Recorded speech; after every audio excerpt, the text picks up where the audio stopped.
Բարև ձեզ, Վարշավայից իր աշխատանքն է շարունակում ՎՏՀ Հայաստան Նյուզը։ Հայաստանում եւ նրա սահմաններից դուրս իրավիճակը վերլուծում եւ ներկայացնում ենք եվրոպական տեսանկյունից։ Տաղավարում աշխատում է Ռազմիկ Մարտիրոսյանը։ Եվրամիությունը ողջունել է Հայաստանի եւ Թուրքիայի միջև ուղիղ առևտուր սկսելու մասին Թուրքիայի արտաքին գործերի նախարարության հայտարարությունը։ Եվրամիության դիվանագիտական ծառայության մամուլի խոսնակ Անիտա Հիպերն է հայտարարել։ Նրա խոսքով սա նշանակալի իրադարձություն է երկու երկրների միջև հարաբերությունների կարգավորման գործընթացում։ Գործընթացը ողջունվել է նաև Միացյալ Նահանգների կողմից։ Ընդգծվել է, որ այն ցույց է տալիս երկու երկրների տնտեսական կապերն ընդլայնելու եւ Հարավկովկասյան տարածաշրջանում տևական խաղաղության եւ բարեկեցության խթանման հանձնառությունը։ Հայաստանի արտգործնախարարությունը եւս ողջունել էր Հայաստանի հետ երկկողմ առևտուր իրականացնելու արգելքները վերացնելու վերաբերյալ Թուրքիայի որոշումը։ Ռուսաստանը Հայաստանը ներառել է իր քաղաքացիների համար ձերբակալման բարձր ռիսկ ունեցող երկրների ցանկում։ Ռուսաստանի արտգործնախարարությունը արտերկիր մեկնող Ռուսաստանի քաղաքացիներին հիշեցրել է երրորդ երկրներից ձերբակալվելու եւ Միացյալ Նահանգներ արտահանձնվելու ռիսկի մասին։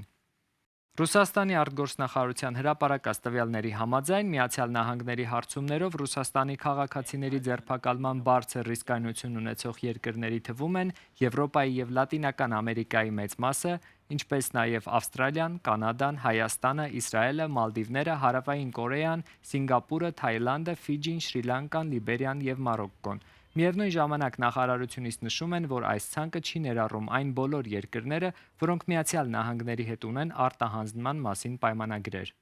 Հայաստան-Թուրքիա հարաբերությունների ներկայիս իրավիճակի, Ռուսաստանի հետ հարաբերություններում առկա լարվածության, Ռուսաստանի կողմից հնչող նախազգուշացումների եւ Հայաստան-Եվրամիություն հարաբերությունների խորացման վերաբերյալ կզրուցենք Հայկական խորհրդի ասոցացված փորձագետ Նարեկ Մինասյանի հետ։ Պարոն Մինասյան, նախ Թուրքիա-Հայաստան հարաբերություններին անդրադառնանք, ներկայիս զարգացումներն արդյոք հուշում են այն մասին, որ Թուրքիան ի վերջո կբացի սահմանը, թե ինչպես Ալեն Սիմոնյանն էր ասել Թուրքիայի հայ համայնքի հետ հանդիպման ժամանակ, ադրբեջանական լոբբին է այս հարցում աշխատում եւ ամեն ինչ փաստորեն կախված է Ադրբեջանի ցանկությունից։ Հայաստան-Թուրքիա հարաբերությունների կարգավորման համատեքստում բավական կարևոր են դեռևս 2022 թվականին ձեռք բերված պայմանավորվածությունները, խոսքը վերաբերում է երրորդ երկրների քաղաքացիներին եւ դիվանագիտական անձնագիր ունեցող անձանց սահմանային անցման ռեժիմին։ Մինչ օրս այդ պայմանավորվածությունները կյանքի չեն կոչվել, հայկական կողմը նաև տեխնիկական ամենատարբեր աշխատանքներ է իրականացրել, խոսքը վերաբերում է Մարգարայի անցակետի կառուցմանը եւ այլն եւ այլն։ Թուրքական կողմից եւս որոշակի աշխատանքներ իրականացվում են, սակայն ամենակարևոր հարցը դա քաղաքական կամքն է թուրքական կողմի, ինչը ուղղակիորեն փոխկապակցված է Ադրբեջանի գործոնի հետ։ Թուրքական արտաքին քաղաքականության մեջ բավական կարևոր է Ադրբեջանի ազդեցությունը եւ վերջին տարիներին մենք ականատես ենք լինում, որ ամենատարբեր հարցերի հետ կապված պաշտոնական Անկարան իր դիրքորոշումը համաձայնեցնում է Բաքվի հետ եւ դա նախ եւ առաջ վերաբերում է Հայաստանի հետ հարաբերություններին, այդ մասին նրանք նաեւ բարձրաձայն հայտարարել են եւ պատահական չէ, որ ադրբեջանական կողմը ամենաանուղղակի ձևերով հայտարարում է, որ մտավախություններ ունեն, որ Հայաստան-Թուրքիա սահմանի բացման դեպքում հայկական կողմը կկորցնի իր հետաքրքրությունը Ադրբեջանի հետ հարաբերությունների կարգավորման ուղղությամբ։ Հայկական կողմը բնականաբար հերքում է նման սցենարի, ընդգծելով, որ տարածաշրջանի բոլոր հարևանների հետ հարաբերությունների կարգավորումը պաշտոնական Երևանի համար առաջնահերթություն են։ Հայաստան-Եվրամիություն հարաբերությունների առերևույթ խորացման ֆոնին Ռուսաստանից շարունակում են հնչել տարբեր նախազգուշացումներ, օրերս Ռուսաստանի նախագահ Վլադիմիր Պուտինն էր վերջնագիր հիշեցնող հայտարարություն արել, որ Հայաստանը պետք է կողմնորոշվի մնալ Եվրասիական տնտեսական միությունում, թե ոչ, ինչ զարգացումների կարող ենք ականատես լինել այս ուղղությամբ, ինչ է կատարվում հայ-ռուսական հարաբերություններում եւ ի վերջո Ռուսաստանն ինչ քայլերի կարող է դիմել։ Հայաստան-Ռուսաստան հարաբերություններում ամենատարբեր խնդիրներ մշտապես եղել են, սակայն վերջին շրջանում մենք ականատես ենք լինում, որ ռուսական կողմը այդ խնդիրների մասին սկսել է խոսել բարձրաձայն, անգամ պաշտոնական հանդիպումների ժամանակ, ինչը ինչ-որ առումով աննախադեպ է։ Դա նախ եւ առաջ պայմանավորված է Հայաստանում ընթացող ընտրական գործընթացներով։ Ռուսական կողմը երբեք չի թաքցրել, որ ունի իր համար նախընտրելի ուժեր հայկական կողմում եւ վերջին Փաշինյան-Պուտին հանդիպման ժամանակ Ռուսաստանի նախագահը նաեւ բացահայտ աջակցություն ցուցաբերեց որոշ ուժերի եւ կարծում եմ նմանատիպ հռետորաբանությունը,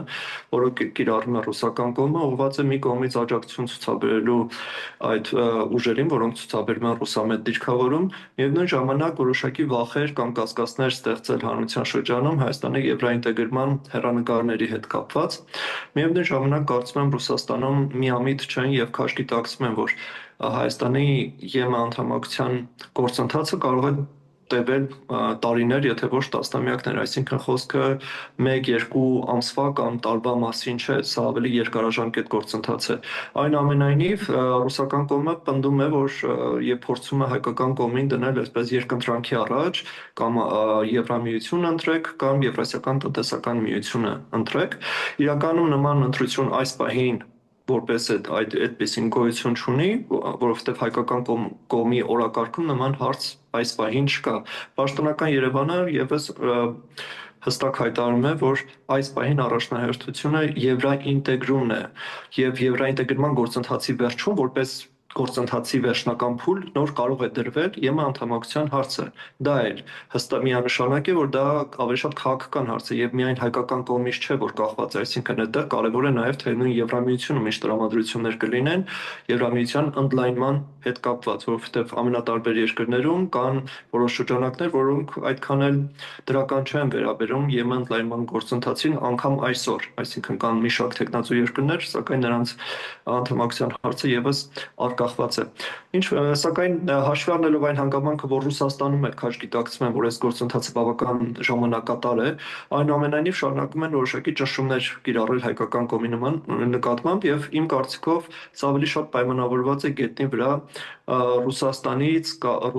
Ռուսաստանից կախվածությունների թուլացման վտանգի հետ, այսինքն ռուսական կողմը հստակ տեսնում է, որ ամենատարբեր ոլորտներում հայկական կողմը փորձում է բազմազանեցնել իր կապերը։ Օրինակ, անվտանգության ոլորտում, երբ տարիներ առաջ մենք ունեինք բացարձակ կախվածություն Ռուսաստանից, այսինքն զենքի մոտավորապես 96%-ը մատակարարում էր Ռուսաստանից,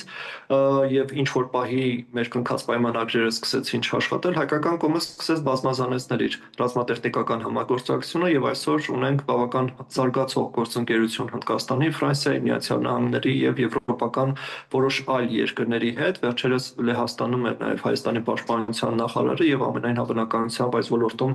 լեհական կողմի հետ եւս համագործակցությունը կխորանա։ Հետաբար ռուսական կողմը տեսնելով, որ նույն ռազմատեխնիկական ոլորտում հայկական կողմը գրանցել է որոշակի հաջողություններ եւ ամենայն հավանականությամբ որոշ հնարավորություններ են բացվում նաեւ տնտեսական ոլորտում, ինչը ուղղակիորեն կհանգեցնի նաեւ Ռուսաստանից կախվածությունների թուլացման, խոսքը վերաբերում է էներգետիկ, տրանսպորտային, առևտրային կախվածությունների թուլացմանը եւ բնականաբար Ռուսաստանը փորձում է հնարավորինս կանխել Հայաստանի դիվերսիֆիկացման քաղաքականությունը նաեւ տնտեսական ոլորտում եւ պատահական չէ, որ բարձրաձայնում է ամենատարբեր հարցեր, փորձում է որոշակի սպառնալիքների քողարկված եւ բացահայտ սպառնալիքների լեզվով խոսալ, ակնարկներ են լինում գազի գնի հետ կապված եւ այլն եւ այլն։ Սակայն հիմքը ըստ գործընթացի եւ այս խոսույթի հիմքում Ռուսաստանի մտահոգություններն են, որ օրինակ ապաշրջափակման գործընթացի համատեքստում հնարավոր է ռուսական կողմը կորցնի Հայաստանի երկաթուղիների կոնցեսիոն կառավարումը։ Ինչպես հայտնի է, վերջին շրջանում այս հարցը հայկական կողմը ակտիվորեն առաջ է մղում եւ նույն ռուսական կողմին երկու առաջարկ է եղել։ Առաջինը վերաբերում էր Հայաստան-Նախիջևան, Հայաստան-Թուրքիա երկաթգծի բացակայող հատվածների վերականգնմանը, ինչը ռուսական կողմը պարզապես չի ցանկանում իրականացնել, դա պատճառաբանելով տնտեսական ծախսերով եւ նշում է, որ դա ներդրումային առումով նպատակահարմար չէ։ Դրանից հետո հայկական կողմը երկրորդ առաջարկն արել ռուսական կողմին, որ եթե դուք չեք պատրաստվում վերականգնել այդ հատվածը, միգուցե նպատակահարմար է կոնցեսիոն կառավարման իրավունքը փոխանցել կամ վաճառել մեկ այլ բարեկամ երկրի ընկերության, այստեղ հիմնականում քննարկվել է ղազախական ընկերության տարբերակը, սակայն ռուսական կողմը մերժում է նաև այս առաջարկը, այսինքն ամենաբարձր մակարդակով, եթե չեմ սխալվում, Օվերչուկի մակարդակով հայտարարվեց, որ ռուսական կողմը որևէ մտադրություն չունի իր որևէ կոնցեսիա որևէ այլ երկրի փոխանցելու հետ կապված։ Հետևաբար ռուսական կողմը մի կողմից չի ցանկանում իր կախվածությունները թուլացնել, միևնույն ժամանակ փորձում է եւ ցանկանում է պահել իր ինստիտուցիոնալ լծակները Հայաստանի տնտեսության վրա եւ բնականաբար այս ֆոնին ամենատարբեր հայտարարություններ են հնչում Հայաստանի եվրոինտեգրման հեռանկարներից բխող ռիսկերի մասին, որովհետեւ ռուսական կողմում էլ քաջ գիտակցում են, որ Եվրամիության հետ առավել սերտ հարաբերությունները կարող են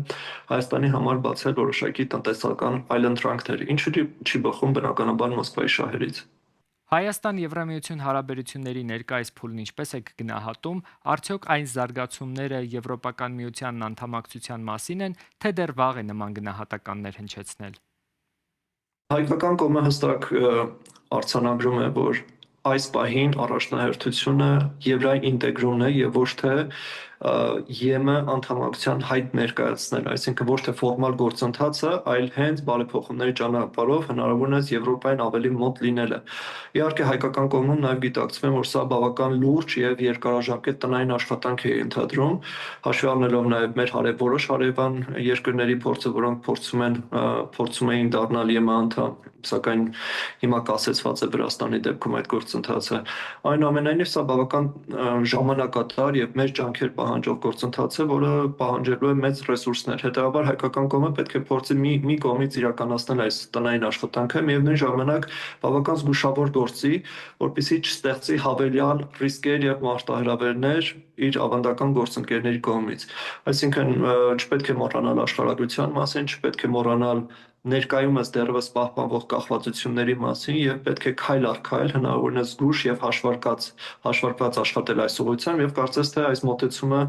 ընկալելի է նաեւ եվրոպական գործընկերների շրջանում վերջին Հայաստան-Եվրամիություն գագաթնաժողովի շրջանակում այս հարցերը ամենատարբեր մակարդակներով քննարկվել են եւ կարեւոր էր որ երկկողմ գագաթնաժողովի արդյունքներով ընդունվեցին նաև մի շարք կարևոր փաստաթղթեր, որոնք ըստ էության օգնություն են նախատեսում նաև Հայաստանին եվրոինտեգրման ճանապարհին։ Դրանցից մեկը թերևս կհիշատակեմ, առաջին անգամ Եվրամիությունը խրախուսում է Հայաստանում ներդրումները։ Հայաստանում եվրոպական ներդրումները բավական կարևոր են երկրի տնտեսության դիվերսիֆիկացման տեսանկյունից եւ կարծում եմ սա է այն բանաձևը, որով պետք է կողմերը շարժվեն առաջ։ Օրեր առաջ Հայաստանի վիճակագրական կոմիտեն հրապարակեց այս տարվա առաջին ամիսների սպառողական գների ինդեքսը, իսկ Կենտրոնական բանկը գնաճի ցուցանիշները։ Երկրի գլխավոր դրամատունը փաստում է, Հայաստանում 4.7% գնաճ կա, եւ մինչ պետական տարբեր կառույցներ դա մեկնաբանում են տարբեր օբյեկտիվ պատճառներով, քաղաքացիները սեփական վերլուծություն են անում նախ եւ առաջ ըստ իրենց սառնարանի պարունակության։ Թանկացումներն զգում են ամենօրյա գնումների ընթացքում։ Թեմային անդրադարձել է իմ գործընկեր Աննա Դավթյանը։ Հավկիթը թանկացել է 31%-ով, տավարի միսը 20, խոզի միսը 12.5, բուսայուղի ու մակարոնեղենի համար էլ 11%-ով ավելի ենք վճարում, քան անցած տարի։ Միրգ բանջարեղենի, ծավարի եւ սուրճի գները եւս ավելացել են։ Մսամցերքը ամենշին թանկացել է, էլի, առաջ թվեմ էլի հերթով։ Ամենշին թանկացել է, կյանքներ դժվարացել է։ Ամբողջ աշխարհում է թանկացում կա, տեղյակ են։ Նորմալ է։ Կատնամթերքը, միսը հատկապես վերջերս բավական բարձրացել է։ Եթե թարմ կանաչեղենին նաև, հա, այս սեզոնային կանաչեղենին, եթե նայում ենք, դրանք էլ բավական էսպես անկապ։ Գնաճը բոլոր տեղն է գնաճը, մենակ մեր մոտ չի։ Գնաճը ըստ էության բոլորս էլ մեր մաշկի վրա ազգում ենք։ Մշակութային նախաձեռնություններից բնականաբար օգտվելը շքեղություն է յուրաքանչյուրիս համար, բայց կենցաղային մինիմալ պայմանները ապահովելու առումով էլ ինչ որ չափով փորձում ենք տեղավորվել հնարավորության սահմաններում։ Հայաստանում թանկացումներ են գրանցվել հատկապես պարենային մթերքի շուկայում։ Մեկ տարվա ընթացքում սննդամթերքի եւ ոչ ալկոհոլային խմիչքի 9.5% գնաճ կա։ Ավելին, նույնիսկ մեկ ամիս առաջվա համեմատ գնաճը 2.8% է։ Ընդհանուր առմամբ տարին սկսել ենք 4.7% գնաճով։ Մեր տնտեսության վրա ազդեցություն են ունեցել տարածաշրջանային իրադարձություններն ու համաշխարհային խաղացողների տնտեսական ցուցանիշները։ Հանգուցալուծումը Հորմուզի նեղուցի էներգակիրների գների դեռևս չի թվում մեզ, որ շատ արագ պետքա հանգուցալուծվի ու դեռևս չի թվում մեզ, թե այդ որ կետում համաշխարհային տոկոսադրույքները գործընկեր երկրների էականորեն կիջնեն, ինչպես որ դա սպասվում էր նախկինում, մինչև պատերազմը։ Իրանի պատերազմից բխող վատատեսական մի շարք սցենարների կենտրոնական բանկում պատրաստվել էին, սակայն բարեբախտաբար դրանք չիրականացան։ Գնաճն էլ կառավարելի են համարում։ Մինչդեռ ընդդիմախոսներն այլ փաստարկներ են բերում։ Բարենային ապրանքից բացի ամենուր թանկացում կա։ Բանկային ծառայությունների ոլորտում ևս։ Վարկային տոկոսադրույքների այսօրվա շուկայում առկա մեղմ ասած անընդունելի մակարդակի ինչով եք բացատրում, մենք չենք տեսնում այդպիսի էականիչեցում, այլ հակառակը նույնիսկ առանձին դեպքերում ավելի խստացում, այսինքն ավելի բարձրացում։ Վարկերի պահանջարկը մեծ է։ Հայաստանի վարկային պորտֆելը վերջին 3 տարում ավելանում է տարեկան 20%-ով, բարձրանում է Կենտրոնական բանկի նախագահը։ 25 թվականի ընթացքում հիպոթեկային վարկավորման շուկայում կար 9000 վարկ, որոնց տոկոսադրույքները նվազել էին, կար 3000 վարկ, որոնց տոկոսադրույքները աճել էին, եւ կար 60000-ի մոտ վարկ, որոնց տոկոսադրույքները մնացել էին անփոփոխ։ Կա իրավիճակ, որ նույնիսկ այդ պահանջարկի պարագայում փողի նվազեցման դեպքում մենք ունենք որոշակի շարժ։ 2026 թվականը տնտեսության համար ամենադյուրիններից չէ։ Պատասխանատուները պարզաբանում են, այն սկսվել է համաշխարհային անորոշության պայմաններում եւ համաշխարհային տնտեսության մարտահրավերներից Հայաստանը զերծ մնալ չի կարող։ Ամեն դեպքում տարվա առաջին եռամսյակը մեր երկիրը սկսել է տնտեսական բարձր ակտիվությամբ։ Աննա Դավթյան, ՎՏՀ Հայաստան News, Երևան։ Հայաստանի պետական բյուջեից 665 միլիոն դրամ կհատկացվի պատանի երաժիշտների դասական եվրատեսիլ միջազգային մրցույթը Հայաստանում կազմակերպելու համար։ Հունիսի 6-ին կայանալիք մրցույթին Հայաստանը կներկայացնի ֆլեյտահար Էլեն Վիրաբյանը։ Կառավարության այսօրվա նիստին կրթության, գիտության, մշակույթի եւ սպորտի նախարար Ժանա Անդրեասյանը նշեց, որ մրցույթի անցկացման օրը խորհրդանշական է։ Համընկնում է աշխարհահռչակ կոմպոզիտոր Արամ Խաչատուրյանի ծննդյան օրվա հետ։ Պատահական չի նաև, որ մրցույթը անցկացվելու է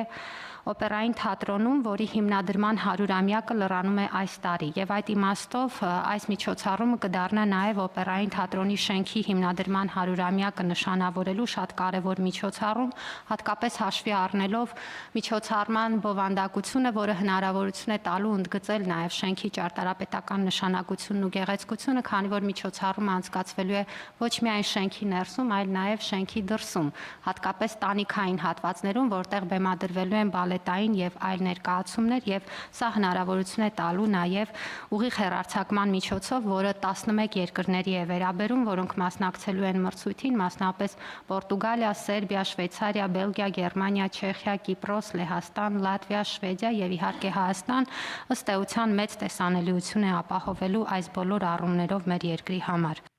Հենրիխ Մխիթարյանը Իտալիայի կրկնակի գավաթակիր է դարձել։ Ինտերը հաղթել է Իտալիայի գավաթի 2025-26 մրցաշրջանում եւ վերջին օրերի ընթացքում նվաճել երկրորդ տիտղոսը։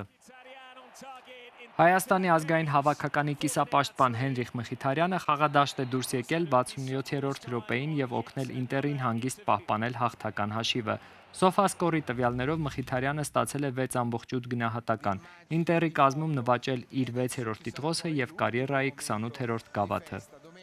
Այս թողարկման համար նախատեսել էինք այսքանը։ Հետևեք մեզ ՎՏՀ Հայաստան News-ի Facebook-յան եւ YouTube-յան հարթակներում, որպեսզի բաց չթողնեք օրվա կարևոր նորությունները։